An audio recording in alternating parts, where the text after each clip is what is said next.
El día de hoy vamos a seguir con el tema de la globalización, pero ahora lo vamos a aterrizar en el tema de la migración, el tema importantísimo para nosotros que tiene que ver con el desplazamiento de personas, de cuerpos, de ideas, de mercancías, de remesas, de memorias, de sueños, de esperanzas, de una frontera a otra. Tenemos con nosotros a Marina Ariza. Marina es doctora en Ciencias Sociales y tiene una especialidad en Sociología por el Colegio de México. Es licenciada en Sociología, es investigadora del Instituto de Investigaciones Sociales y además es directora de colección de libros, cosa que es muy importante porque ahí, ¿no?, sabe uno lo que es producir y acopiar conocimiento. En el 2003 también estuvo como evaluadora en el PRIDE y es miembro del Comité Académico de la Maestría. Bueno, ha sido, aparte de docente de maestrías en género, maneja la perspectiva de género, ha dado clases en diplomados, es también docente de doctorado, tiene una importante participación en coloquios de doctorantes y en coloquios internacionales y nacionales. Sus líneas de investigación: migración femenina, género y mercado de trabajo, mercados de trabajo y transformaciones socioeconómicas de largo y corto plazo, con especial atención al empleo femenino, familia y procesos demográficos, y cuestiones metodológicas de sociodemografía.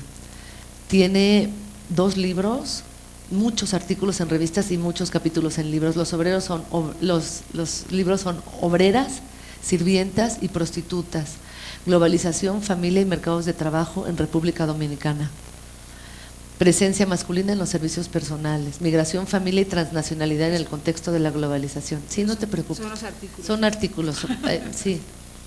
Contrasting scenarios, bueno, tiene muchas cosas, ¿no? Juventud, migración y curso de vida, mujeres itinerantes, género y migración femenina, y bueno, es integrante de varios uniones y sistemas, es nivel 2 del Sistema Nacional de Investigadores, y tuvo un premio en el 98 de la Academia Mexicana de las Ciencias a las mejores tesis de posgrado en Ciencias Sociales en el 97, y nosotras estamos encantadas de tener a Marina aquí. Y su ponencia se llama Género y Migración, cronología de un debate inconcluso. Bien, no sé si me escuchan bien, ¿está muy cerca el micrófono ahí? Porque luego hay reverberancia y molesta. Bueno, primero quiero agradecer al PUEC por invitarme una vez más. Es la segunda vez que tengo oportunidad de participar en este importante evento que es el coloquio anual del PUEC, que sin duda es crucial para ver en qué punto está la investigación y el análisis de las relaciones entre género y diversas dimensiones de la vida en México. El trabajo que hoy les presento se titula, como acaban de decir, Género e Inmigración en México, cronología de un debate inconcluso, y lo he elaborado expresamente para esta presentación. He tratado de hacer para este trabajo un esfuerzo de análisis, crítico del curso seguido por la investigación sobre género e inmigración en México a lo largo de 36 años, ¿no? Al principio pensé que no iba a ser tan difícil la empresa porque yo llevaba ya analizado hasta el 95, grosso modo, pero les voy a decir que del 95 para acá, al menos yo encontré 80 textos y no fue exhaustiva la recolección. De todas maneras, dentro de las limitaciones posibles para una vasta producción, voy a tratar de ejemplificar cuál ha sido la evolución del campo temático en México en estos años, desde 1974 en adelante, y concentrándome particularmente en los últimos 10 años porque son los que son más novedosos. Sobre los demás ya tenemos alguna elaboración previa, ¿no? La estructura de mi presentación es la siguiente. En primer lugar, voy a hablar, lo que ya he dicho, la evolución temática y cronológica, en la que voy a distinguir 3 periodos. Un primer periodo que va de 1974 a 1995, que yo lo califico de emergencia de la migración, de emergencia y consolidación de la migración internacional, de la migración, de los estudios de migración y género en México. Emergencia, que va de 1974 a 1983, consolidación, que va a grosso modo de 1984 a 1995. Esos dos periodos marcan entonces la irrupción y la consolidación. Luego viene un tercer periodo que es muy importante, que es el que yo llamo renovación del campo temático, que está precedido por la eclosión de la migración internacional. Es decir, la migración internacional en México a partir de 1980 ha registrado tasas de crecimiento extraordinarias y eso se expresa en el curso que ha seguido la investigación sobre género y migración en México. De modo que tenemos entre 1996 y 2005 un nuevo periodo, un periodo que yo he calificado de renovación, por las razones que voy a expresar, voy a tratar de justificar en adelante. Ese periodo, como he dicho, se caracteriza por la hegemonía de la migración internacional y por una diversificación de las áreas de interés, una saludable diversificación de las áreas de interés y de las dimensiones de análisis. Vamos a pasar revista a esa última fase con cierto detenimiento y luego vamos a hacer una somera evaluación crítica del camino en el que estamos hoy día en los estudios de migración y género en el país. Bueno, empecemos entonces con esta primera fase de emergencia de los estudios de género y migración en México, que grosso modo, y por supuesto todas las fechas son relativamente arbitrarias, podríamos haber terminado en el 84 o haber empezado en el 72, pero tomo algunos puntos de referencia como para marcar lo que siento son inflexiones a lo largo del proceso. Entonces podríamos decir que en 1974 que hay un evento que marca en 1974, que yo tomo como pivote para decir que empezó ahí, que es quizás la primera reunión conocida sobre migración, sobre la migración femenina, que se celebró en el año 1974 en la Ciudad de México y que fue de la Asociación Americana de Antropología, pero que tuvo lugar aquí en México. Yo digo que marca el inicio porque congrega una serie de investigadores sobre el tema en particular, ¿no? Ahora, este inicio se hace ininteligible si no tenemos en cuenta factores contextuales. Y esos factores contextuales tienen como punto muy característico, muy evidente, el movimiento feminista, la segunda ola del movimiento feminista de los años 60 en los Estados Unidos y en Europa, que en América Latina pues se irradia un poco más adelante. Es decir, que sin ese movimiento es casi inentendible, ininteligible, por qué surgen los estudios de género. Ahora, ese movimiento a su vez es también incomprensible si no tomamos en cuenta modificaciones a lo largo del siglo XX que hicieron posible que éste surgiera. Esas modificaciones han sido calificadas por un gran historiador marxista, que es Eric Hobsbawm, como lo que es una revolución social. Es decir, para él la emergencia de la mujer en la arena social después de la Segunda Guerra Mundial representa parte de una transformación mayor de las sociedades occidentales que él denomina la revolución social. Junto a esta emergencia de las mujeres hay otros factores como la paulatina desaparición del campesinado o su disminución, lo que él llama el auge de las profesiones liberales, la quiebra moral de la clase obrera, la polarización social. Hay una serie de factores que conjuntamente están ahí dentro, pero sobre todo él destaca de manera muy principal lo que es la emergencia social de las mujeres. Y esta emergencia social tiene en esta segunda ola del movimiento feminista mayores consecuencias que las que tuvo en la primera ola, que se concentró mucho más en la adquisición de los derechos políticos. Esta segunda tiene connotaciones más fuertes y repercusiones más profundas en la sociedad porque termina por modificar lo que es la imagen social de mujer misma. Así que entendemos por mujer y entonces tiene una gran potencialidad para incidir en otros aspectos de la vida social. Claro que está que esa emergencia del movimiento feminista también sería incomprensible si no tomamos en cuenta la escolarización de las mujeres, el importante proceso de escolarización que ellas vivieron, la urbanización, que tiene mucho que ver a su vez con la participación económica de las mujeres, que son factores todos que conjuntamente conforman un escenario que da a luz a esta conciencia creciente de las mujeres sobre su situación. De manera tal que ese es un elemento que es indisociable del interés por los estudios de la migración y el género. Entonces, en esta primera fase tenemos el destape del tema, es la emergencia del tema, que tiene un momento hito en el año 1974, donde arranca, y cuyos objetivos analíticos en esta fase son principalmente dos. Otorgar visibilidad a las mujeres migrantes, el gran problema con el que todas las áreas del género empiezan, es decir, hacer visibles a las mujeres para superar los problemas del sesgo de género, ¿no? Y eso se da en todos los campos disciplinarios. Pero el segundo elemento es tratar de distinguir, el segundo objetivo analítico es tratar de distinguir cuando la migración de las mujeres es asociacional, es decir, cuando se hace por y para la migración de otros, siguiendo al marido típicamente porque éste va a trabajar, o cuando es migración autónoma independiente de mujeres. Esa sola diferenciación tiene importancia analítica, porque es distinguir cuando el movimiento tiene per se una movilidad, un móvil que las mujeres ellas están persiguiendo, de cuando ellas están desplazándose porque siguen a otros y están subsumiendo sus intereses a los de otros. Esos son los dos objetivos predominantes de esta primera fase, donde además el interés analítico está focalizado única y exclusivamente en la migración interna. Esto, por supuesto, tiene razones de ser que voy a explicar más adelante, porque es en la migración interna que está focalizada.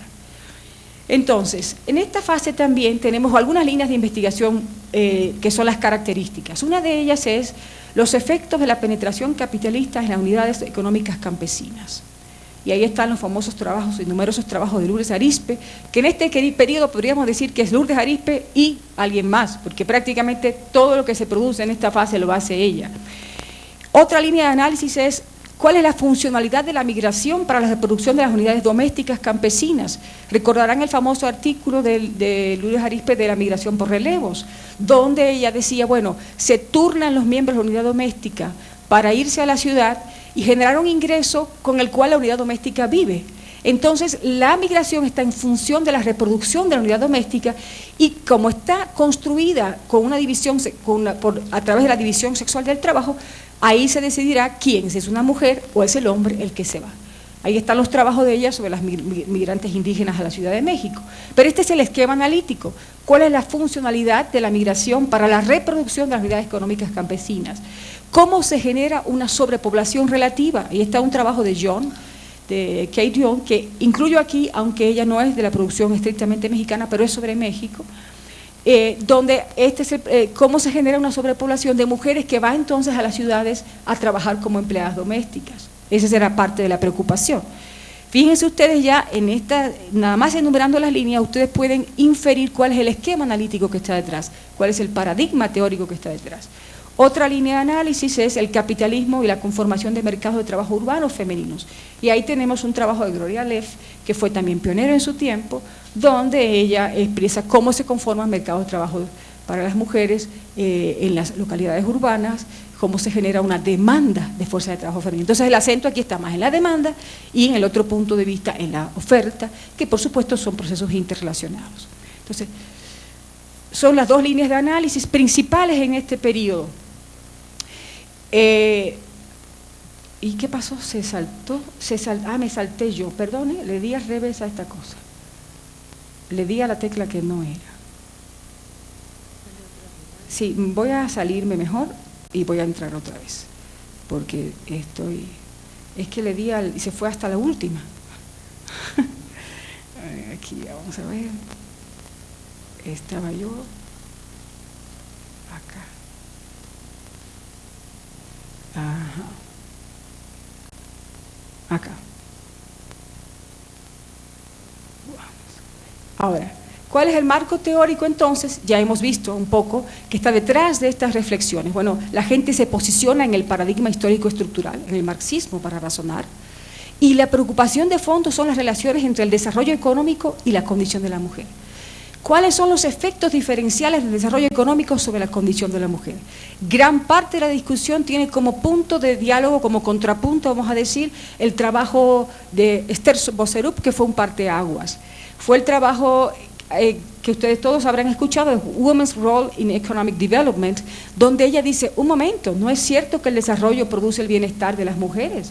Al contrario, el desarrollo genera una pérdida de estatus relativa para las mujeres porque crea ocupaciones para los hombres, demanda que ellos se escolaricen, las mujeres se quedan atrás, su proceso de, hay una especie de hándicap inicial que el desarrollo genera porque ataca principalmente digamos, la modernización empieza por la transformación de las industrias tradicionalmente femeninas, las mujeres se quedan sin trabajo, los hombres, hay demanda para los hombres en las ciudades y hay un cambio tecnológico que favorece a los hombres en desmedro de las mujeres.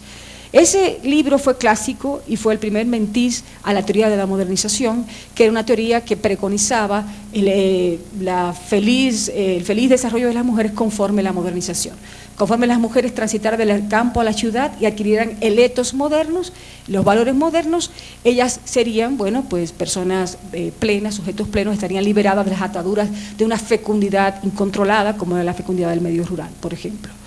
Y Esther Boserup dice, no, no es así, y ella está anclada más bien en una perspectiva neoclásica, no obstante sirvió de alimento para todos los que razonaban en esa época desde el paradigma histórico estructural, porque fue un punto de vista crítico al desarrollo. Y entonces es toda la discusión sobre si el desarrollo genera bienestar o no para las mujeres, el punto de arranque feminista de la reflexión sobre la migración y el género, que todavía, por supuesto, se queda no tiene mucha elaboración conceptual en términos de lo que es el género, ¿no? Bien, en este primer periodo, que todavía es de emergencia, tenemos ¿cuáles son las autoras? Bueno, ya dije que Lourdes Arizpe es ella y Gloria Leff. Prácticamente ahí hay una cantidad de textos, tienen ustedes en la pantalla, donde ella reflexiona sobre las transformaciones que el desarrollo genera en las unidades campesinas y en las mujeres en particular. Dice Lourdes Arizpe en un libro que ella tiene, dice, bueno, lo que pasa es que no se contempló a nivel de las políticas que la caída del ingreso de los hombres generaría más migración femenina que masculina. Y entonces no se contempló las consecuencias de esta sobrepoblación de mujeres que llegan a las ciudades a trabajar como las Marías o vendiendo como en el comercio ambulante. El comercio ambulante y el servicio doméstico eran las dos actividades en las que mujeres migrantes se insertaban en ese momento y que tiene que ver con el contexto de transformación de las sociedades latinoamericanas, con ese momento de transformación que representó el destape del proceso de desarrollo socioeconómico, el gran momento de transferencia, el gran momento en que hay cantidades de flujos del campo a la ciudad, el momento de transición sectorial de la economía, de la transformación de una economía esencialmente agrícola a una economía industrial y posteriormente de servicios.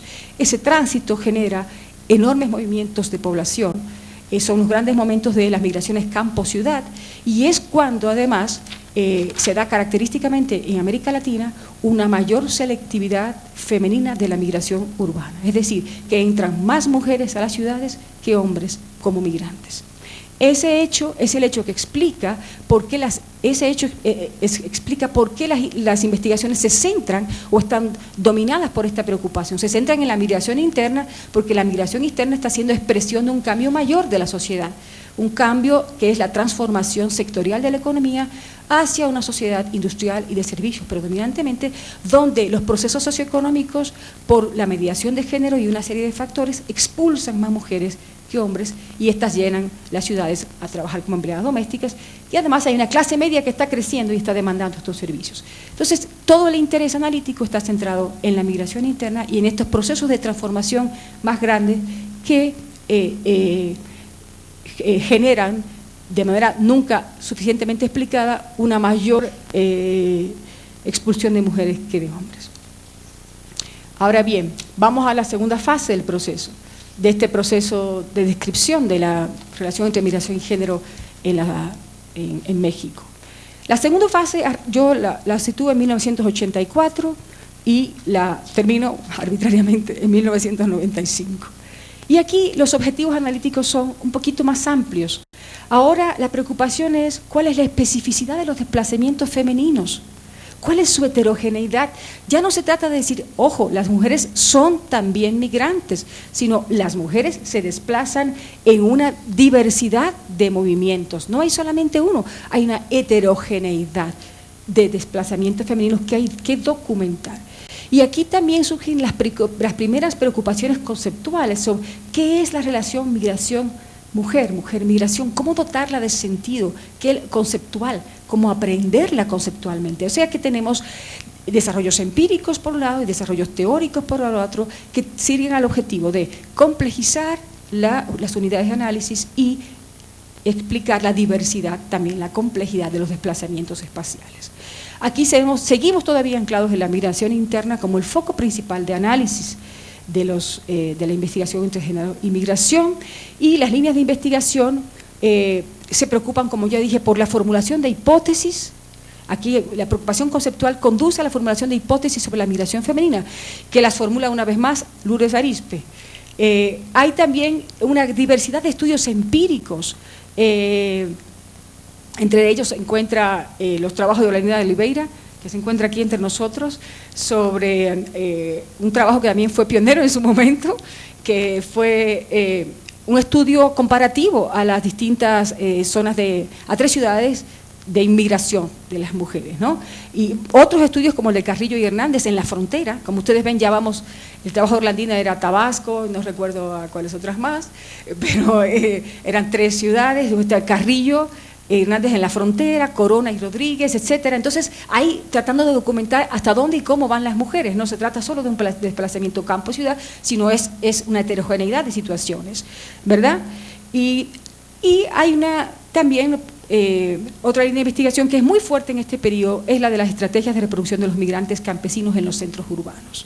Ya no es tanto la reproducción de la unidad doméstica, ¿verdad?, gracias a la migración, sino cómo se reproducen, cómo la migración permite a los migrantes en los centros urbanos reproducirse. Es decir, la preocupación por la reproducción de la unidad doméstica permanece un poco cambiada porque ahora estamos más en contextos urbanos, pero sigue siendo una línea de preocupación, una línea de investigación muy importante. En este periodo también surgen los primeros estudios sobre migración femenina en Estados Unidos, y un estudio pionero de Gail Murmetz y de María Eugenia Dometer sobre el impacto de la migración masculina sobre las mujeres que se quedan. Hay también, por primera vez se generan 2 obras monográficas, es decir, que están exclusivamente dedicadas al estudio de las relaciones de género, una exclusivamente dedicada a la relación entre migración, trabajo y maquila, que es el texto que coordina Soledad González, y otra sobre relaciones de género y transformaciones agrarias, donde también hay estudios sobre migración, de también Soledad González y Vania Salles.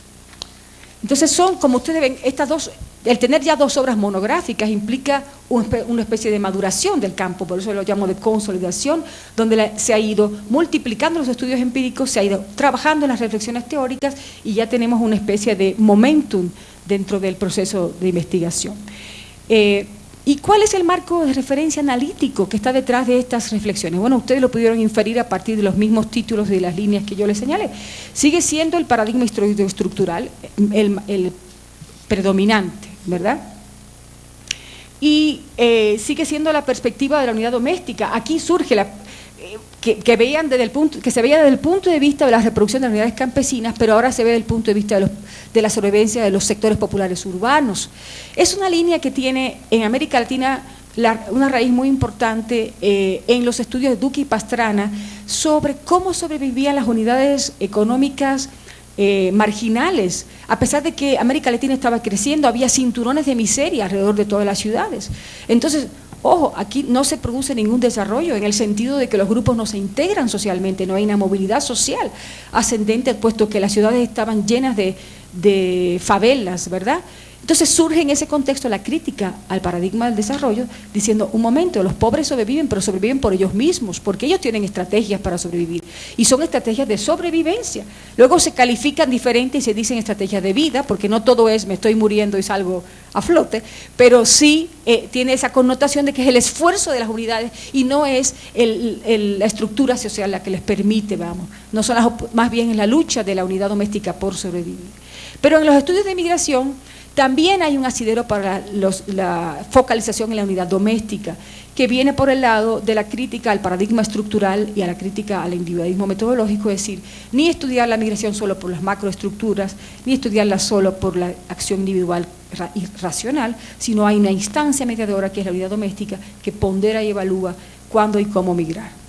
Ok, entonces, ¿cuál es el presupuesto incuestionado de los estudios acá? La migración es una estrategia de las unidades domésticas para enfrentar situaciones económicas adversas en virtud de su papel mediador y la organización sexual del trabajo. Ya desde los inicios de los años del periodo anterior, hay 2 líneas de análisis hay dos disciplinas, más bien, que son las que agrupan la mayoría de los estudios de migración en México, como bien ha señalado Ivonne Sass en algunos de sus trabajos, que es la antropología y la sociodemografía. Son las dos líneas que paralelamente van a ir generando investigación sobre migración y género en México a lo largo de estos 36 años que estamos analizando. Bien, entonces, veamos al tercer periodo. El tercer periodo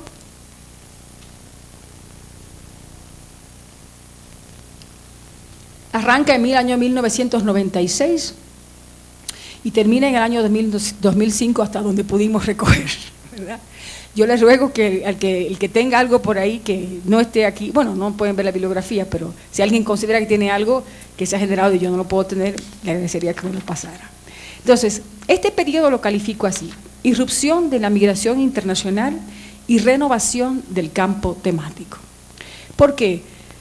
Tiene varios rasgos distintivos. El primero es que aquí vamos a decir que hay un giro en el foco de reflexión. Antes habíamos visto que el interés se situaba predominantemente en la migración interna. Y ya explicamos por qué. Ahora hay un giro y en la mayoría de las investigaciones, más del 60%, se enfocan a la migración internacional. Entonces hay un que por supuesto tiene que ver con los cambios en el país, ¿verdad? Desde el punto de vista de la sociedad del conocimiento, lo que estudiamos tiene una explicación.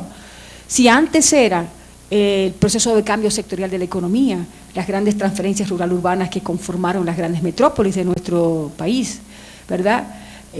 La demanda de mujeres en el servicio doméstico, etcétera, lo que focalizaba la atención por razones explicables. Ahora que se han desacelerado un poco las migraciones internas y se ha multiplicado de manera extraordinaria el número de migrantes en Estados Unidos, entonces cambia el foco de atención, ¿no? Pero eso tiene otras explicaciones que otros elementos también. Tiene ese elemento de carácter del escenario social y tiene un elemento teórico que tiene que ver con la emergencia de un campo de reflexión nuevo, que son los estudios de transnacionalismo. Pero bueno, los rasgos distintivos de este periodo son, como acabo de decir, uno, el predominio de la migración internacional sobre la migración interna. Dos, la creciente importancia de la migración femenina e indígena, y sobre todo a Estados Unidos. Ahí habría que poner a Estados Unidos, ¿verdad? Porque las mujeres se han desplazado en México, ha habido una especie de divorcio, ¿no? La migración interna es predominantemente femenina, si va sobre todo a centros urbanos de gran dinamismo, ¿no? Tiende a ser predominantemente femenina, pero la migración internacional es mayoritariamente masculina, ¿verdad? Sin embargo, la migración femenina ha crecido en el flujo internacional y ha crecido por varias razones. Ha crecido tanto por razones de mercado, como voy a explicar, como por las políticas de reunificación familiar del gobierno de Estados Unidos, que han estimulado que los migrantes tengan a sus familias completas y ha crecido entonces el número de mujeres, ¿verdad?, en ellos. El tercer rasgo, el tercer momento importante, o el tercer rasgo de este momento, perdón, es la diversificación de las áreas temáticas y las dimensiones de análisis. Entonces vamos a ir uno a uno por cada uno de estos elementos.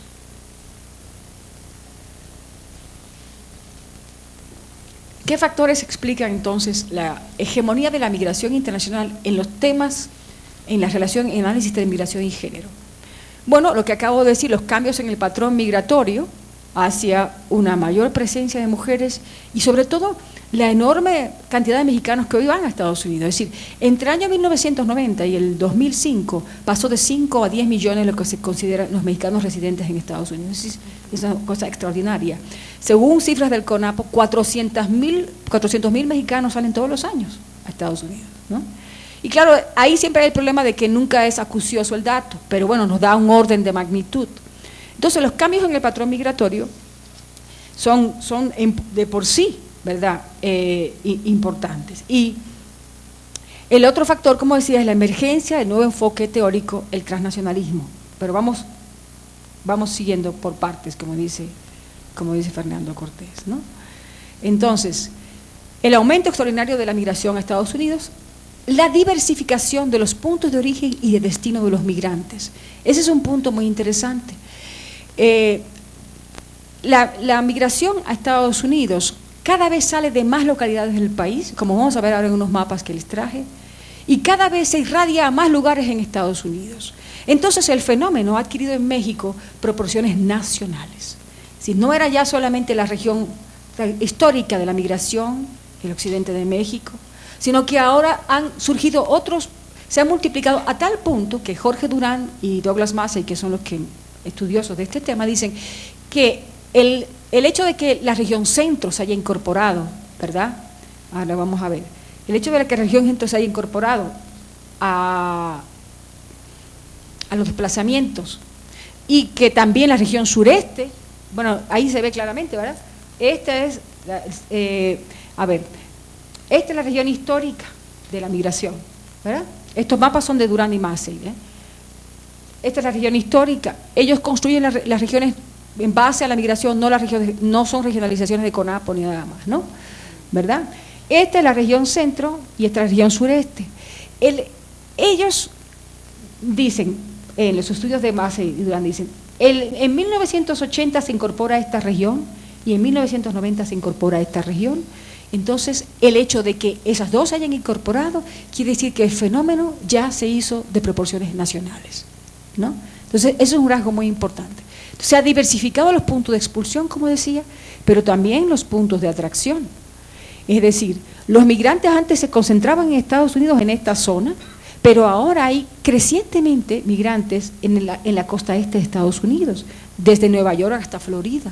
Las poblanas que van a Nueva York, hay un flujo de Puebla a Nueva York muy claro, pero no solamente están en Estados Unidos, hay un flujo hay mexicanos en Alaska, no sé si ustedes sabían, pero hay también mujeres mexicanas que van de Tabasco a a Carolina del Norte a despulpar la jaiba. Entonces tenemos que se está irradiando por factores diversos que voy a explicar a continuación. Pero eso es importante para entender cuál es el giro que ha tomado el estudio de la migración y el género en México. Bueno, entonces yo decía, cambios en el patrón migratorio en el sentido de un aumento extraordinario de la migración, diversificación de los puntos de origen y destino, creciente presencia de las mujeres que ha pasado, por ejemplo, los datos de Marcela Cerruti y Douglas Massey a partir de, ¿a dónde los tengo? A partir de la encuesta del Mexican Migration Project, dicen que ha pasado del 40 y tantos al 57% la presencia de mujeres en el flujo documentado, y en el indocumentado en el rango es como del 11 al 20 y tantos %, porque siempre hay menos mujeres que se desplazan de manera indocumentada. Es decir, que hay un creciente, aunque sigue siendo masculina, pero dominantemente sigue aumentando la presencia de las mujeres en los flujos, en el flujo internacional. Pero también ha aumentado la presencia de los indígenas, ¿verdad? Y ese es un dato muy interesante, porque los migrantes indígenas en México, según nos dice Marta Judith Sánchez, se incorporaron más tarde a los flujos internos y también más tarde a los flujos internacionales. Si primero fueron los mestizos y ahora cada vez se está etnizando más el flujo internacional de migrantes. Hay, por ejemplo, en el año 1993 había en California unos 50.000 migrantes mixtecos. En el año 2000 había en Oregón 120.000 migrantes mixtecos que van a trabajar temporalmente en la agricultura. Entonces tenemos que se está moviendo mucho el escenario de la migración internacional, ¿no? Porque no solamente la diversificación de los puntos de origen y destino, sino la etnicización de algunos flujos, no de todos, no es mayoritariamente indígena, es mayoritariamente mestizo, ¿verdad? Pero y la creciente presencia de las mujeres por varias razones, no solamente por la reunificación familiar, sino por razones de mercado, como a continuación quiero explicar, ¿verdad? ¿Cuáles son los factores estructurales que explican tanto el dinamismo de las migraciones como la presencia de las mujeres, como la presencia de los indígenas? Bueno, como ustedes saben, hay una relación intrínseca entre globalización y migraciones. La globalización impulsa la movilidad espacial de la fuerza de trabajo. Hay una escalada de la migración en términos cuantitativos por parte de las facilidades de comunicación, pero en parte, sobre todo, por la relocalización de actividades económicas que buscan espacios de mayor ventaja comparativa, y eso energetiza, digamos, dinamiza todos los movimientos. Es decir, hay una relación intrínseca, para empezar, entre globalización y dinamismo de las migraciones internacionales. Pero hay también una relación entre globalización y feminización de algunos mercados de trabajo y reactivación de mercados de trabajo femeninos que en el contexto de la globalización se potencia. Más adelante les voy a enseñar unos mapas que expresan esto, cómo las mujeres se están desplazando, a mercados de trabajo que están creciendo en el contexto de la globalización. Por un lado está el proceso de terciarización, el crecimiento de los servicios, donde hay dos ramas, los servicios de alta calificación, servicios de muy baja calificación, es decir, lo que se llama la polarización. Están las mexicanas y los mexicanos trabajando de jardineros o en restaurantes o de niñeras en los suburbios de mucho dinero de Estados Unidos, ¿verdad? ¿Por qué? Porque ese es el sector de abajo de los servicios que se llena de población migrante, ¿verdad? El sector de alto de los servicios, ahí hay migración calificada, pero muy minoritaria, ¿no? Pero entonces hay también la reactivación de mercados de trabajo, como el servicio doméstico, ¿verdad? Hay un libro muy bonito que se llama Doméstica, de Perret Sondano Sotelo, donde yo les voy a mostrar adelante cómo están distribuyéndose las mujeres como empleadas domésticas en todo el mundo, mujeres de muchos lugares. El mercado siempre ha sido doméstica, siempre ha sido una ocupación femenina, pero ¿por qué ha crecido en el contexto de la globalización? Es impresionante. Hay, Canadá, por ejemplo, las Filipinas van contratadas formalmente a trabajar como empleadas domésticas y el gobierno las intermedia en el flujo. Las mexicanas no, son redes informales, ¿verdad?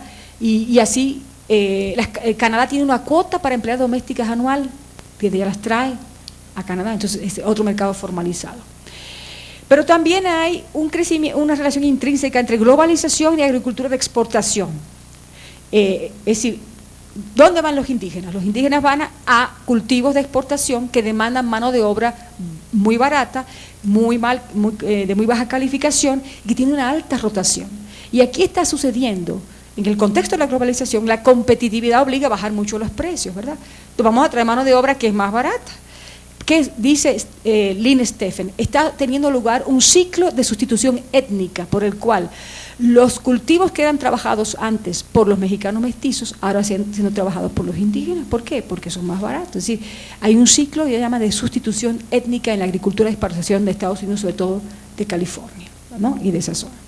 Ahora bien, vamos a entrar ahora, el otro elemento, el otro aspecto que yo decía, hay un cambio de escenario y hay un cambio hay un surgimiento de una perspectiva de análisis. Es decir, esos dos factores, el cambio de escenario migratorio y el surgimiento de una perspectiva analítica nueva, han potenciado lo que llamo la renovación del campo temático entre 1996 y 2005 en los estudios de género. ¿Por qué? Porque surgió el transnacionalismo, que fue una verdadera eclosión en los estudios de migración. Y nos estimuló a todos y como todo campo emergente hizo decir cosas que no eran o se vieron cosas que no había, se atribuyó un potencial emancipatorio a las organizaciones transnacionales que no tenía, como pasaba con la migración en sus inicios, ¿no? La migración va a generar la liberación de la mujer, las organizaciones de base vienen de abajo, las organizaciones transnacionales son organizaciones de migrantes que se organizan fuera del Estado y que son un potencial de cambio, ¿no? Bueno, el transnacionalismo tiene una fecha de nacimiento. Nació, le pongo yo, año 1992.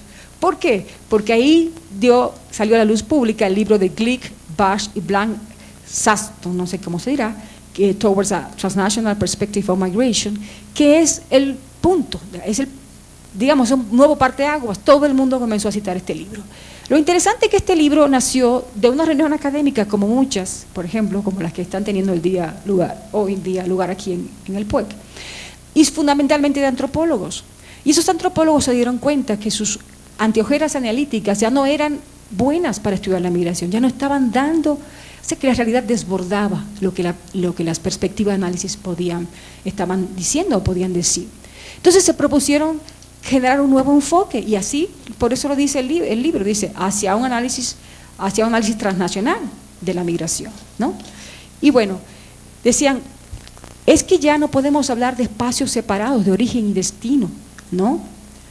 Los espacios ya no están separados, hay un espacio común que trasciende a las naciones, que está creado así como, háganse de cuenta, como una red, unos hilos que andan en el espacio, ¿no?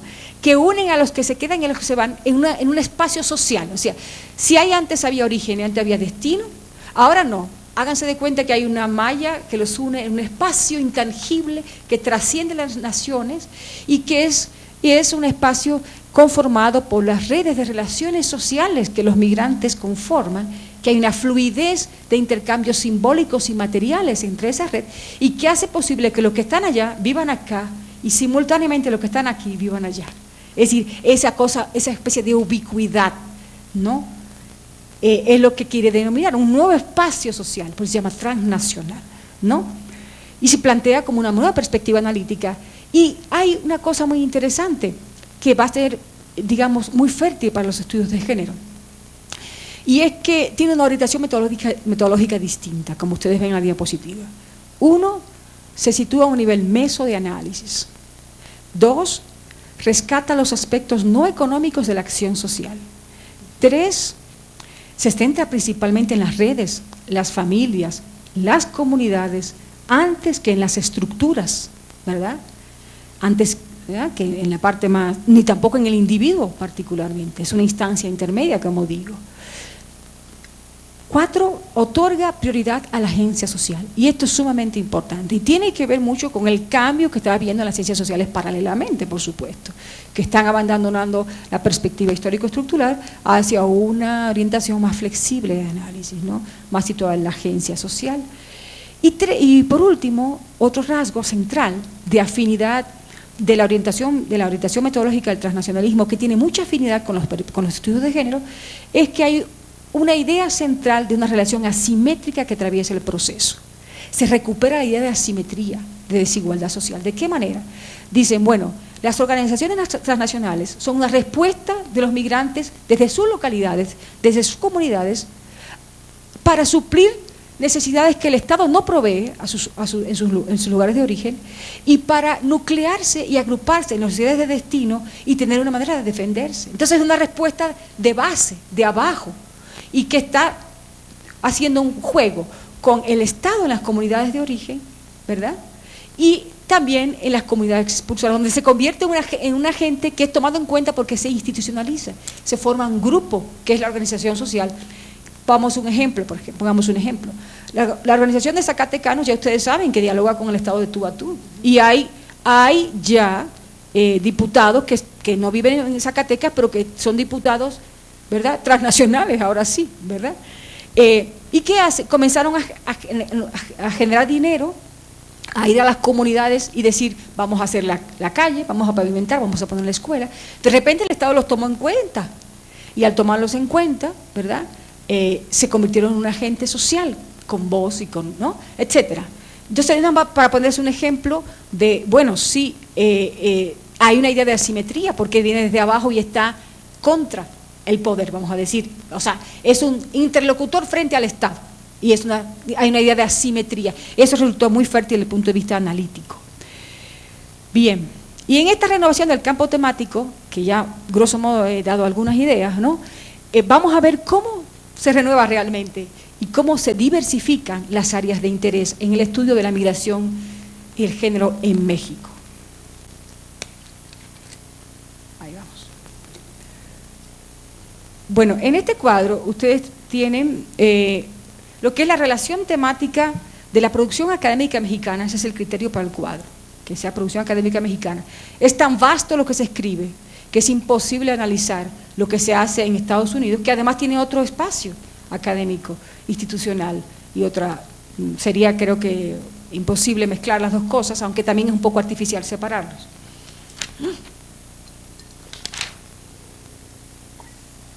Entonces veamos, tenemos ahí alrededor de 77, más bien, no están todos, pero fueron más textos lo que alcancé a revisar, pero tenemos 77 textos, y tenemos los temas que están en color amarillo como los temas clásicos de la migración, y los que están en color rosa como los temas emergentes.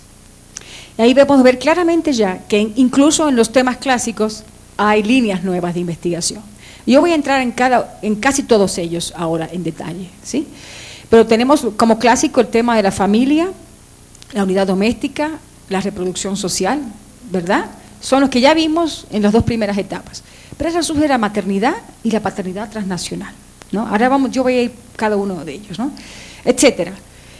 Patrones migratorios, caracterización de la migración, mercados de trabajo e inserción laboral son los temas clásicos. Las tres primeras líneas son los temas que siempre han llamado la atención clásicamente en la investigación sobre migración, sea género o no sea género, pero en este caso en el género.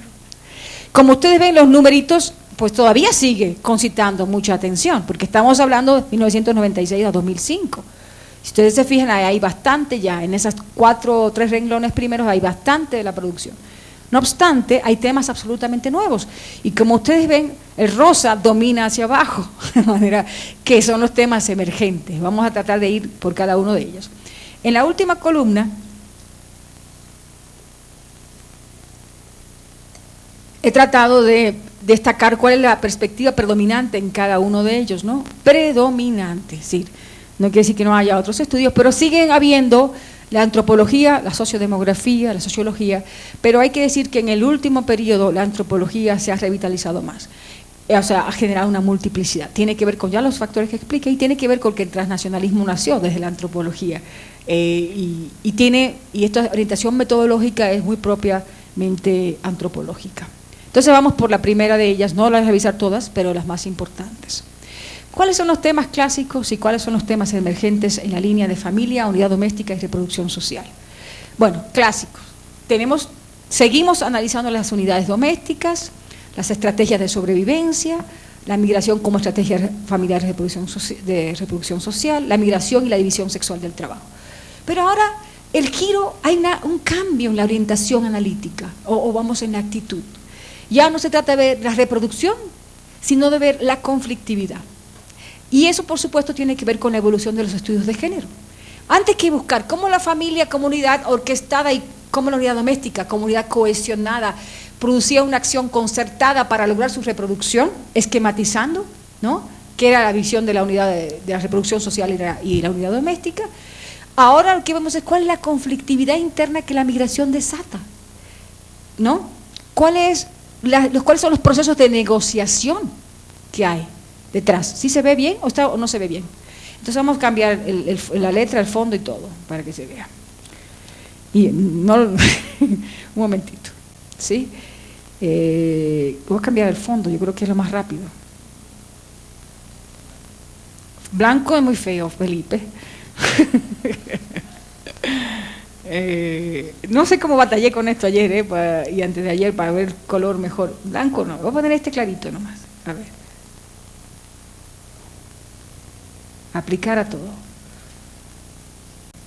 ¿Sí? Oh, ok. Entonces, temas emergentes.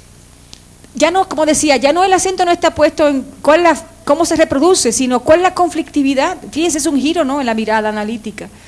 Claro, tiene que ver, como decía, con el desarrollo de los estudios de género, con la crítica del género a la ideología de la unidad familiar, de la armonía de la familia, el papá con el pan debajo del brazo y el periódico y la mamá con el delantal, ¿verdad?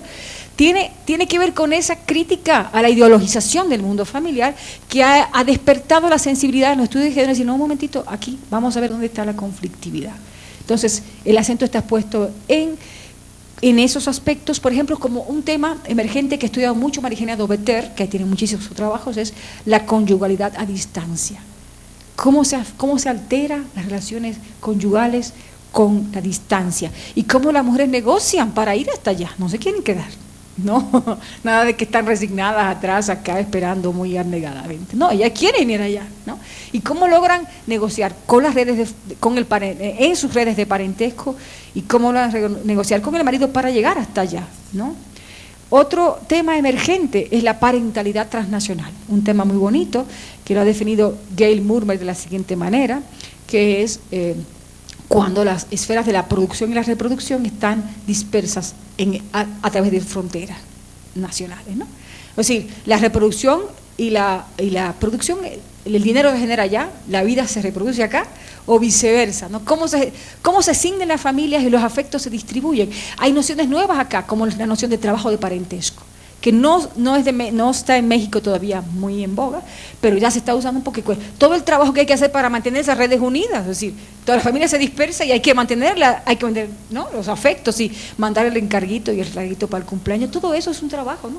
¿Un trabajo para qué? Para fortalecer la solidaridad básica de las redes, para mantener la red como de parentesco como tal, que es una red de reciprocidad, ¿no?, y de apoyo. Entonces, se enfermó y le mando con quien sea lo que le va a llegar allí, no sé. Y todo ese ya es un trabajo, ya es el trabajo de parentesco.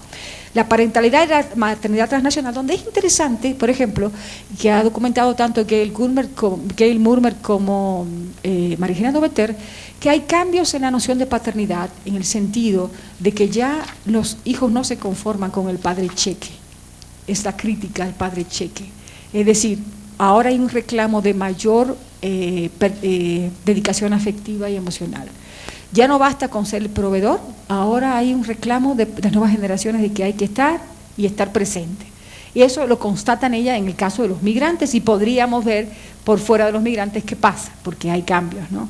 Entonces, son temas muy interesantes. El acento está puesto en los procesos de negociación, en la parentalidad, la maternidad transnacional, concepto acuñado en Estados Unidos, pero usado acá ya, la cónyuge a la distancia, los cambios en las mujeres que se quedan, sigue siendo un objeto de análisis, porque la migración es todavía mayoritariamente masculina. Entonces se estudian los cambios indirectamente, o sea, los cambios de la migración sobre las mujeres se estudian indirectamente vía el desplazamiento del marido.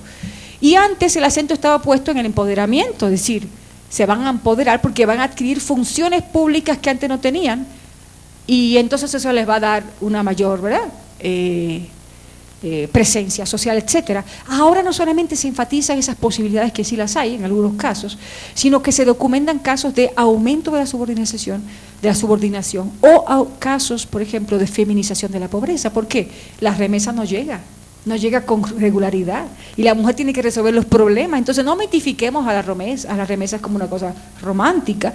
¿Por qué? Porque en el día a diario cotidiano, donde hay que resolver el problema de la supervivencia de los hijos, si no hay, yo me las tengo que buscar y tengo que vender el atole y tengo que vender lo que sea. Las remesas no llegó y los reclamos de las mujeres pidiendo más son, por ejemplo, Mahler narra como las salvadoreñas que viven perdidas, por ejemplo, en una sierra, bajan al único teléfono público que hay a comunicarse con el marido para decirle que envíe la remesa y que envíe más. Entonces le estamos despojando del elemento idílico, vamos a decir, ¿no? Entonces, en el otro tema de patrones migratorios e inserción laboral en los mercados de trabajo, un tema clásico, este tema tengo que decir, muy a despecho mío, porque es mi área de trabajo, es una de mis áreas de trabajo, de que ha habido poco cambio, aunque sí ha habido, en términos de la perspectiva de género. Es un área más difícil porque son estudios cuantitativos estandarizados, macro. Lo micro es mucho más fácil aplicar el género porque estamos centrados en la familia, en una visión más cercana, ¿no? Entonces, aquí, ¿cuáles son los temas nuevos? Tenemos, bueno, no es nuevo, pero se documentan casos, yo diría que el tema, un punto emergente acá, y eso tiene que ver con un fenómeno nuevo, que es que se comienzan a documentar casos de disrupción del efecto de la migración sobre las familias cuando las mujeres son las que se desplazan, ¿no? Sí, aquí, ¿qué es lo nuevo? Lo nuevo es el análisis de la migración independiente de mujeres que se van a trabajar a Carolina del Norte, este es el caso en que estoy pensando, como despulpadoras de la jaiba. Ellas son trabajadoras temporales en un flujo legal. ¿Y qué sucede? Que comienzan a aparecer efectos disruptores en las familias porque las mujeres son las que se van y envían la remesa. Y comienza a haber dilapidación del dinero y comienza a haber abandono de los hijos. Cosa que no sucedía en México y sucede en otros contextos como la República Dominicana, de donde yo soy, donde hay efectos corrosivos tremendos porque la migración es predominantemente femenina y es una migración independiente de las mujeres. Y aquí es muy importante seguir distinguiendo si la migración es independiente o si sigue al marido. Como mucha de la migración de las mujeres a Estados Unidos se da como reunificación familiar, esa tiene unas características. Pero cuando la migración se da como ella, sujeto laboral que se desplaza, sola o seguida por los varones o sus miembros de la familia, pero que ella es la que se desplaza con el móvil laboral, las repercusiones son distintas. Entonces, en esta línea de análisis sigue habiendo la preocupación de cuál es la preocupación del trabajo sobre la mujer. Es decir, ¿por qué fue? O sea, la mujer se inserta, ¿cuál es la preocupación desde el punto de vista de género? La mujer se inserta en el mercado de trabajo y ¿cuáles son las consecuencias? ¿Se empodera o no se empodera? Entonces, esa es una línea que continúa, pero como digo, es una línea ya clásica y no tiene todavía muchos desarrollos teóricos y conceptuales nuevos. Desgraciadamente, pero hay cosas prometedoras como voy a mostrar en adelante. Ok, este es un tema, un área muy importante, participación política y ciudadanía. Ha sido una de las áreas emergentes y veo que ustedes tuvieron una conferencia ayer que me viene muy a tono, ¿no? ¿Cómo se veía la migración antes? ¿Cómo se veía esta relación antes? Se veía como migración y acceso al espacio público, cómo la migración permitía que las mujeres salieran de la esfera privada a la esfera pública, ¿verdad? Tanto en contexto de expulsión como de recepción. Yo diría que era la manera predominante, cómo se pensaba que la migración podía afectar, porque diversificaba los espacios de interacción de las mujeres y por lo tanto les daba mayor agencia social. Ahora hay temas emergentes y desarrollos conceptuales nuevos, como el de ciudadanía práctica, que no sé si supongo que ayer vieron, ¿no? Sí. ¿Qué es la ciudadanía práctica? La crítica feminista al concepto tradicional de ciudadanía dijo así: un momento, la ciudadanía no es solamente un reclamo de membresía a un Estado, es decir, yo soy ciudadana porque yo pertenezco a este Estado, porque nací aquí, o porque me naturalicé, o por lo que fuera. Ese es el concepto de ciudadanía, es un derecho que yo tengo de membresía, ¿no? a un club, como se dice en el argot, a un club privado que es el Estado o es el país. Y aquí la crítica feminista dijo, un momentito, que ese derecho de membresía se da también en otros lugares, ¿no? Yo como mujer peleo por pertenecer a mi comunidad y que yo tenga derechos de ser escuchada en mi comunidad, ¿no? Que yo sea también un sujeto de voz en mi comunidad. Entonces, eso es lo que se llama la ciudadanía práctica, es decir, formas de lucha por pertenencia que se dan en diálogo no solo con el Estado, sino a nivel local, ¿verdad? Y a nivel de la comunidad. Entonces se están documentando casos interesantes donde la migración da lugar, por un lado, a espacios de enunciación, que las mujeres ya son escuchadas, o a espacios de acción femenina, más difícil, o es crecimiento de la ciudadanía práctica. Les voy a poner un ejemplo. María Eugenia Daubeter ha estudiado muy claramente cómo, cuando las mujeres entran, cuando los hombres se van, los migrantes se van, en las comunidades de expulsión, por ejemplo, los migrantes se van, y ellos tienen una obligación, que es el sistema de cargos, ellos tienen una función que desempeñar en sus comunidades, en el sistema de cargos, pero no pueden regresar como venían antes, porque ahora la migración, como ustedes saben, es cada vez más permanente por las dificultades de la frontera. Entonces ellos venían a desempeñar sus funciones. Ahora no es tan fácil venir a desempeñar funciones de mayordomía o de lo que sea que les ha tocado en el pueblo. Entonces las mujeres entran con el pie izquierdo, como digo yo, subrepticiamente, y ocupan la posición, y esa posición ellas la ocupan siempre en representación del marido, pero comienzan a ser escuchadas. Y hay un artículo muy bonito que está en el libro que coordinó Dalia Basols y Cristina Omekin, donde se documenta el caso de cuando las mujeres le decían a los hombres, ustedes se callan que esto son cosas de hombres. Y ellas comenzaron a exigir que la voz de ella fuese escuchada y a pedir cosas para los hijos, etcétera, etcétera. Entonces hay cargos que ahora sí son representados por mujeres y se admite. Entonces una ciudadanía práctica, es una ciudadanía práctica porque en la vida cotidiana la lucha por la pertenencia y la membresía a espacios que están vedados. Entonces ese es un desarrollo nuevo. Y fíjense qué interesante, Louise Goldring, que es una investigadora norteamericana que estudia sobre México, ha estudiado cómo el género imprime diferencias en esa ciudadanía práctica. Cómo el género imprime un matiz distinto, hace una diferencia. Entonces ella ha encontrado lo siguiente. En el espacio transnacional, en Estados Unidos, en los clubes de oriundos que se organizan en Estados Unidos, los hombres han encontrado un espacio para el desarrollo de su ciudadanía práctica, porque ellos recolectan el dinero, ellos son quienes representan a la comunidad, ellos son quienes viajan y negocian localmente qué se va a hacer con el dinero en la comunidad, ¿no? Entonces eso les ha permitido a los hombres elevar su estatus en su comunidad y resolver la disminución relativa de su estatus de género que ellos sufren cuando viajan a Estados Unidos, ¿no? O sea, se han realzado, ¿no? Se han crecido socialmente. Pero las mujeres tienen esos espacios vedados. No hay mujeres que dirijan organizaciones transnacionales. Eso es importante porque estamos asistiendo a una especie de resegregación o de segregación en el uso de la ciudadanía práctica.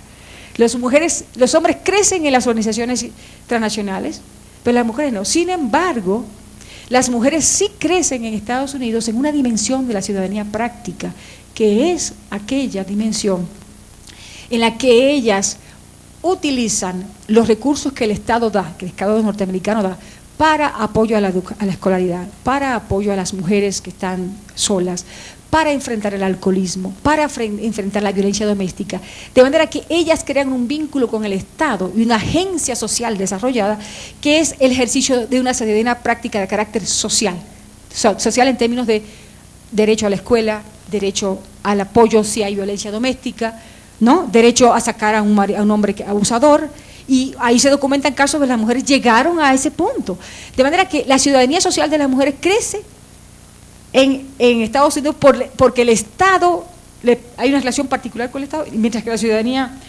práctica de los hombres crece en las organizaciones transnacionales, ¿no?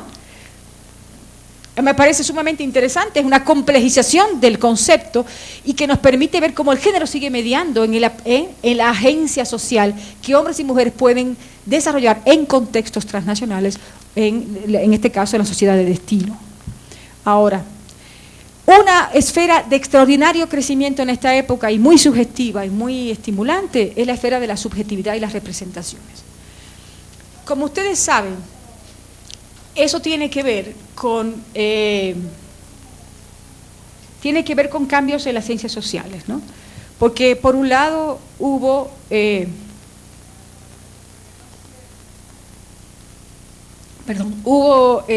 todas las ciencias sociales después en los años 80 una especie de rechazo a los estudios muy estructuralistas y una búsqueda de estudios más no antropológicos, subjetivos, culturales, simbólicos. Hay una evolución, ¿no?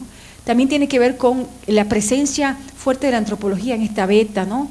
En esta beta análisis transnacional, etcétera. O sea, porque la antropología y el transnacionalismo van mucho a los aspectos culturales, ¿no? En suma, este campo ha tenido innovadores desarrollos que yo quisiera señalar. ¿Cómo se veía antes la relación entre subjetividad y representaciones? Pues se veía a través de cómo la migración producía la adquisición de valores modernos, netos individualistas, en la teoría de la modernización, por ejemplo, como yo les decía. Al pasar del campo, como decía Germani, en tránsito del campo a la ciudad, los migrantes, los que tenían una alta motivación de logro, que eran los que se atrevían a migrar, iban a llegar a las ciudades y adquirir el etos moderno. Iban a abandonar las pautas tradicionales de conducta, iban a abandonar la fecundidad creciente, la fecundidad incontrolable, etcétera, y se iban a hacer modernos. O cómo los migrantes se aculturaban, es otra manera de decirlo, o cómo la identidad se modificaba en el proceso de migración. Eran las maneras tradicionales. Ahora fíjense los temas que surgen, qué bonitos. Por ejemplo, hay una línea que estudia la relación entre migración e individuación. Está de nuevo Orlandina de Oliveira y Mariel, que no sé decir el nombre del apellido de Mariel, Pepín Laer, ¿no? Que estudian esto a través de relatos de migrantes aquí del campo a la ciudad, y ellas analizan cómo, estando en diferentes, dependiendo de sus orígenes sociales y de sus trayectorias de vida, hay mayores facilidades o no para la individuación. O sea, cómo la individuación se ve refrenada o facilitada porque hay orígenes sociales diversos, en las mujeres quiero decir, o hay trayectorias de vida distintas. Hay otra línea muy linda que es la de migración y orden sentimental. No sé si habían oído hablar de eso antes, pero Federico Besserer, muy atrevido él, en el sentido propositivo analítico, dice, toda sociedad, todo Estado y toda familia se funda en un orden sentimental que reproduce las desigualdades. Entonces vamos a estudiar cómo los sentimientos condicionan a la desigualdad social de género, ¿no? Cómo hay un orden sentimental que promueve la sumisión, la afectividad, etcétera. Un orden sentimental que promueve el respeto para algunos más que para otros, ¿no? Y cómo la migración, y aquí hay que decir que él reconoce que no es solo la migración, sino la migración y otros procesos sociales modifican el orden sentimental vigente y trastocan. Y dice él, preocupantes nociones de respeto hacia las mujeres, de negociación, de no imponer la pareja, ¿no? Pensando en comunidades mixtecas, en este caso en Oaxaca, ¿no? Preocupantes nociones de que libertad de elección de los hijos comienzan a trastocar lo que era el orden sentimental que había en estas comunidades, y a ese cambio ha influido, en ese cambio ha influido también, por supuesto, el proceso de escolarización, que él no deja de reconocer, pero hay cambios en la migración que tienen que ver con, bueno, un orden sentimental distinto, la legitimidad de lo que se puede sentir, y es legítimo sentir, el derecho a reclamar, por ejemplo, ¿no? Otro elemento que lo destaca Victoria Malkin, que es la migración como vía para la construcción de personas morales, personas respetables. Ella dice, las mujeres en Estados Unidos y los hombres, mucha de la migración se puede explicar por la búsqueda de respetabilidad, de reconocimiento social, de soy una persona respetable, me fui y luché por mis hijos y miren lo que traje, ¿no? Como la pobreza me coloca en el límite de la irrespetabilidad, yo me voy para constituirme en un ser moral respetable, pero a su vez el respeto es el límite hasta el cual yo puedo llegar, estoy dispuesta como mujer a llegar para negociar mi posición. Es decir, si en el contexto de recepción en Estados Unidos mi legitimidad y mi respeto como mujer yo la derivo de luchar por mis hijos, es decir, por la familia, hasta ahí voy a llegar para cambiar mi posición de género, porque lo otro sería salirme de mi cultura. Es decir, si quiero la individuación al máximo no va a ser, ¿no? No, porque hay un límite que marca la cultura, dice ella, y eso me parece muy interesante. Es decir, ¿cuáles son? Y luego hay otras personas que se han dedicado a estudiar, como esta que está sentada acá, ¿cuál es la relación entre migración, significados sociales de género? Es decir, cómo la migración es representada, es vivida por los migrantes, cómo la elaboran, la atribución de sentido, de significado, y si el género, la masculinidad o la feminidad, da un sentido distinto, una interpretación, un matiz, a cuál es la idea que los migrantes tienen, el sentido que los migrantes tienen de la migración en sus vidas. Si la pregunta que yo me hice concretamente es, ¿la migración, el género, induce una apreciación distinta de significado? Si soy hombre, si soy mujer. ¿Qué valor de la migración en términos de lo que me trajo si soy hombre, si soy mujer? Y sí encontré algunas diferencias. Por ejemplo, los varones, para ellos, para los hombres, es muy importante el trabajo. O sea, la familia para los hombres es un vehículo de expresión de su rol de proveedores. Si migré y logré sacar a mi familia, qué bien. Para las mujeres el acento está más puesto en migré y estuve apoyando a mis hijos y mi familia se ha mantenido unida, y es menos el rol de proveedor, pero eso no voy a entrar en detalles, ¿no? Bueno, ok, visto eso, vamos a ver ahora las dimensiones de análisis. Las dimensiones de análisis, ya vimos la diversidad de áreas temáticas, cómo se van modificando. Ahora yo digo, de esta revisión analítica que he hecho, que surgen algunas dimensiones nuevas de análisis, ¿verdad? Que yo creo que es importante tener en cuenta. Y es una parte más de reflexión, ¿no? Y vamos a enumerar algunas de ellas. Algunas de las que voy a enumerar no son estrictamente de la producción mexicana, y cuando no lo sean yo lo voy a decir, pero considero que es importante para ver por dónde va el campo de reflexión a nivel nacional e internacional. Bueno, bien, en el campo de la familia, de las relaciones de migración, género, del vínculo entre migración, género, relaciones familiares en contexto de recepción. ¿Sí se ve? Sí. Los tres colores arriba, las tres, dice individuo, trabajo, familia. Mirábamos antes la relación entre migración y relaciones familiares muy centrado en que migraba la familia, la mujer trabajaba y cuál era el impacto sobre ella del trabajo. Ahí se quedaba. Y decía Patricia Pesar, y ahora lo reconoce y hace un mea culpa, en un texto que por ahí tengo, dice, yo atribuí mucho empoderamiento al trabajo. He seguido a estas mujeres por 20 años y vi que no se empoderaron tanto. Pero ahí se quedaba la reflexión, ahí se acotaba. ¿Sí? En esas tres variables veíamos y evaluábamos el impacto de la migración vía el trabajo, porque las mujeres se empoderaban, ¿no? Pero resulta, como nos lo demostró Pierrette Jondanuk Sotelo, que también están las redes y que también está el espacio comunitario, y que también están las políticas estatales diferenciadas por sexo. Es decir, que la migración supone un cambio en el contexto de vida de tal magnitud que hay que ver cómo se modifican todas estas instancias y cómo a través de ellas se comunican, ¿no? Cómo se modifica el nivel de relación entre ellas para poder evaluar si hay empoderamiento o no. Ella lo demostró muy claramente. Perret Condoneau Sotelo en el año 94 estudió a las mujeres mexicanas en California, estudió diferentes tipos de migración y demostró que lo que cambia es la simetría en las relaciones de género. Es decir, los hombres, el estatus de los hombres disminuye y el de las mujeres aumenta. Por muchas razones, pero tiene que ver eso también con no solamente si ellas trabajan o no, sino que en el espacio comunitario ellas se crecen, es decir, en las redes, en su comunidad de referencia y en el Estado que les apoya en esas cosas que yo mencioné antes, ¿no? Que mencioné que hay políticas de educación para los hijos, que hay políticas de un Estado que sí se mete más en la vida privada y que tiene una gender oriented, ¿no?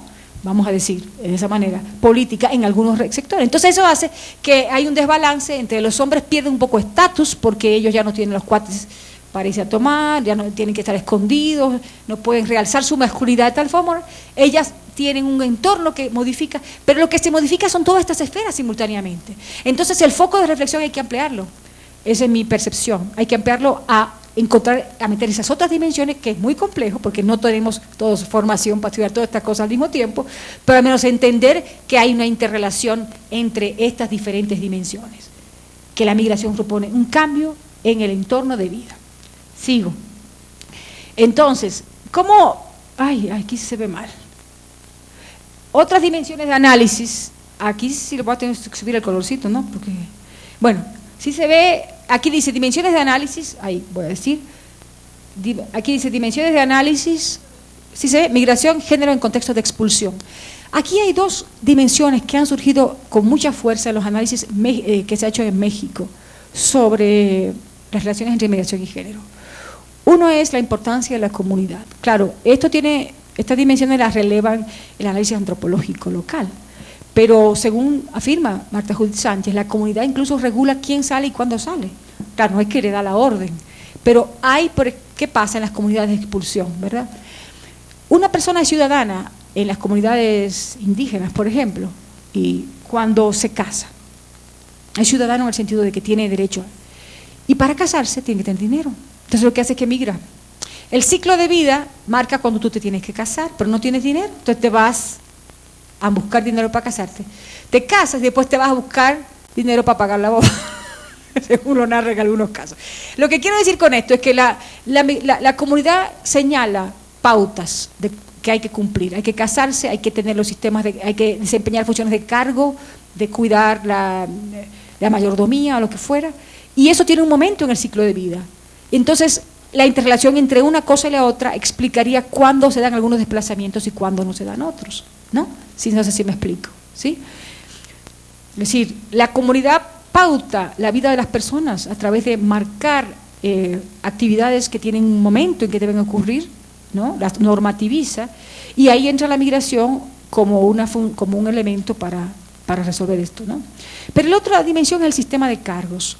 El sistema de cargos, que lo ha estudiado muy bien María Eugenia Doveter, es fascinante ver cómo aquí ella estudia, y una cosa muy poco hecha en la literatura, en la investigación, estudia cómo tres estructuras jerárquicas se imbrincan: la estructura de género, la estructura civil y la estructura religiosa.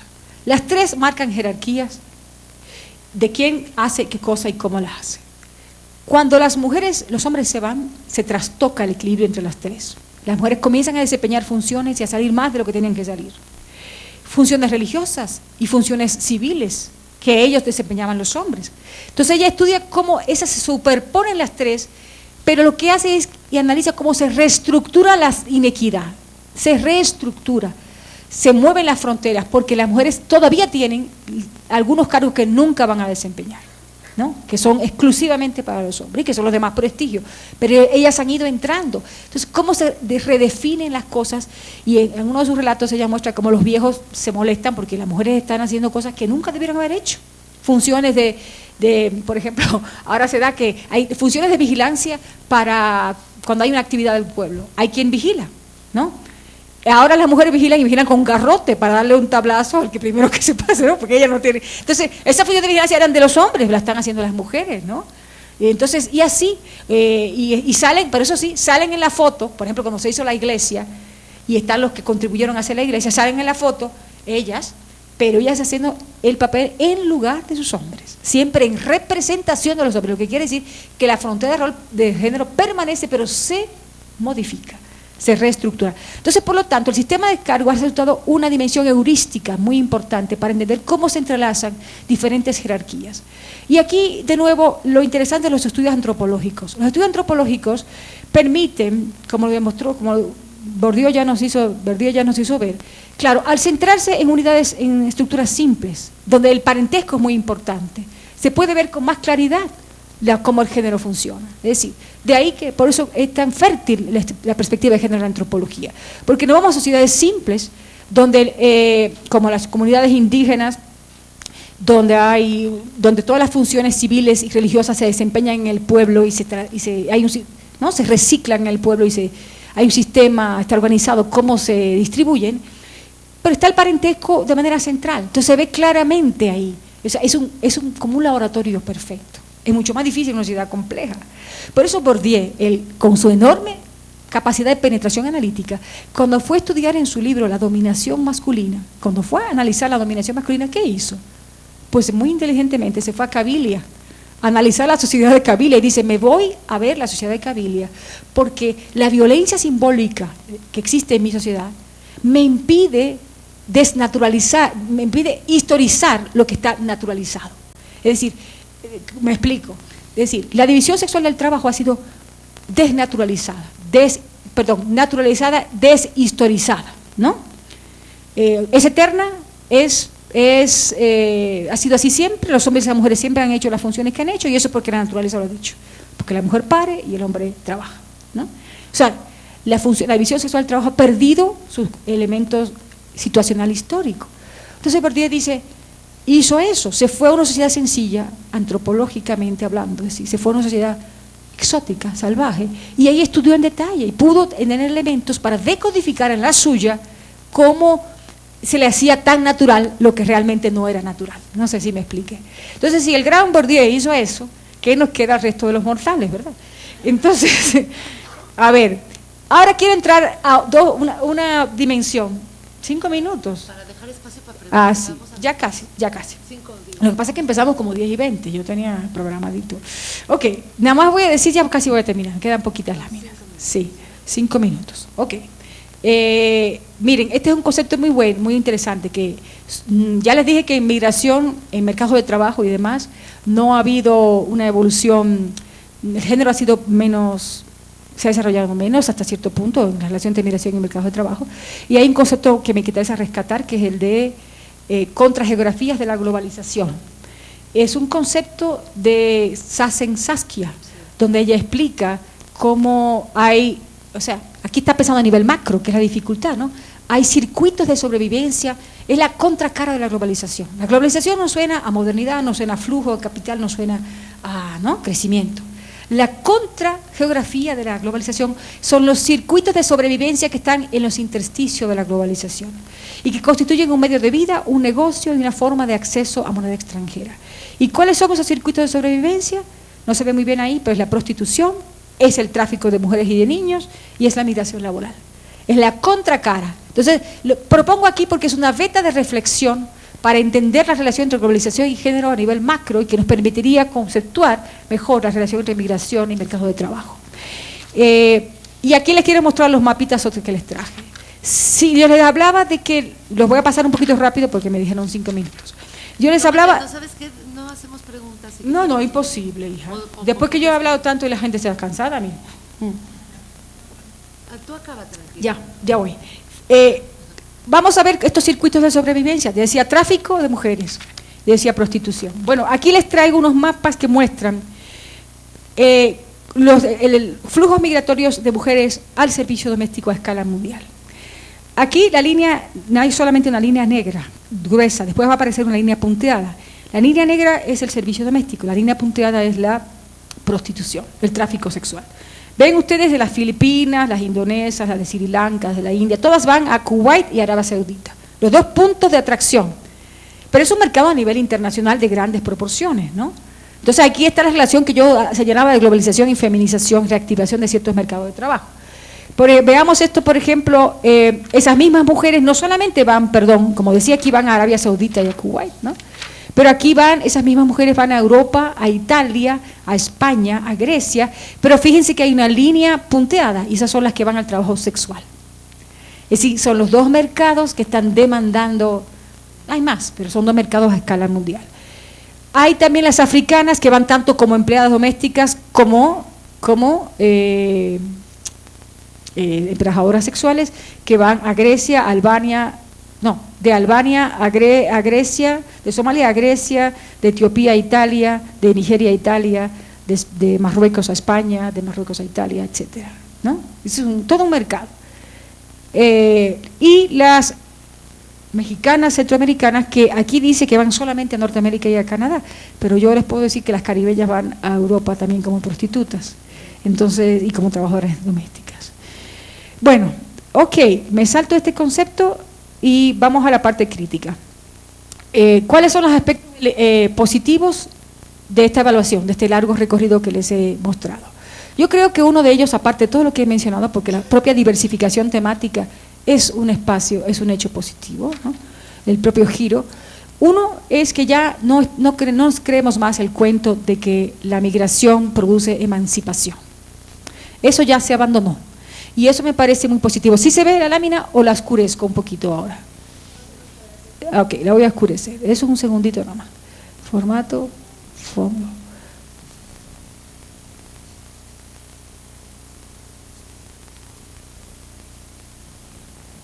Ok, ¿así se ve? Ok, lo primero es el abandono. Ya no creemos ese cuento. Ustedes vieron que ahora el acento está en la conflictividad, en las consecuencias positivas y negativas ambiguas, nunca unidireccionales de la migración sobre la mujer. Ya no creemos más. El ejemplo para mí más claro es Patricia Pesar, cuando ella abjura, 10 años después, de sus propios análisis antes. Incluso llega a decir lo siguiente: yo, en mi afán por encontrar lo que quería, no miré la contraevidencia. No miró que en sus propias entrevistas había elementos para no afirmar lo que estaba afirmando, porque iba con un sesgo, ¿no? Hasta cierto punto. Segundo, la prioridad de la agencia sobre la estructura es un elemento que yo creo que ya todo el mundo quedó demostrado lo positivo que ha sido la agencia situada, la agencia contextualmente ubicada. Ahora, limitaciones, como en toda evaluación crítica, ¿verdad? Uno, yo considero que todavía hay un fuerte reduccionismo en el trato de género a las mujeres. No hay estudios sobre género, migración y masculinidad, muy pocos, hay quizás uno, pero no hay. No sabemos cómo el género modifica la masculinidad, si la modifica o no. No sabemos nada. Eso es un cero. ¿Por qué? Porque seguimos equiparando género a migración de mujeres. Y no es eso el género. Dos, hay un uso laxo y poco sistemático del concepto de género.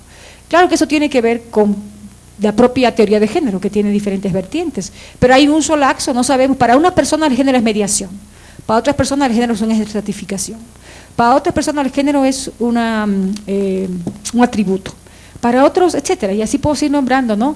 Y uno puede leer entre líneas lo que cada cual piensa que es el género, pero hay que definirlo y hay que ser consecuente con eso, el punto en el análisis, ¿no? Entonces eso pasa siempre que un concepto se vulgariza, ¿no? Se pierde rigor científico, pero hay que recuperar el rigor científico.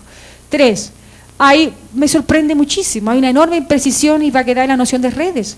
Todo el mundo da por supuesto que las redes son esenciales, pero nadie analiza las redes. No hay un solo trabajo dedicado a analizar las redes como objeto de estudio.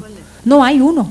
O sea, en el sentido de que la red sea el objeto de estudio, sino lo que se estudia es la migración y se señala como las redes, pero no se definen las redes, no se acotan, no se cierra el campo de las redes, y no sabemos realmente qué entendemos por redes. Entonces, por supuesto, ¿no?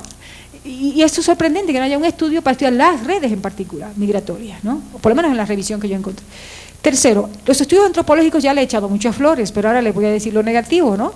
Los estudios antropológicos, muchos de ellos hacen uso anecdótico y descriptivo del material etnográfico, totalmente anecdótico, donde hay poco sustento teórico en algunos casos. Entonces uno dice, muy bonito, pero es el caso. Entonces eso dificulta la capacidad heurística de generalización y de avance del conocimiento. Entonces hay que volver a tener un poquito más de rigor y tratar de hacer un ejercicio conceptual. Las historias de vida son todas fascinantes, pero si yo no las doto de un contexto teórico, pues no tiene sentido, ahí me quedé, ¿no? En el caso particular de Juana, que se fue y que regresó y no sé lo que pasó. Cuarto o quinto, hay escasez de estudios comparativos. No hay estudios, prácticamente no hay estudios comparativos. Un otro problema que tienen los estudios antropológicos es que, en general, y muchos, es que no tenemos elementos, cuando digo comparativo, por eso me acuerdo, para ver un elemento de control, para ver si las cosas, si nada más estamos sobre la población chiquitita que estamos trabajando, que proponemos que cambie, pero no sabemos en otras qué ha pasado.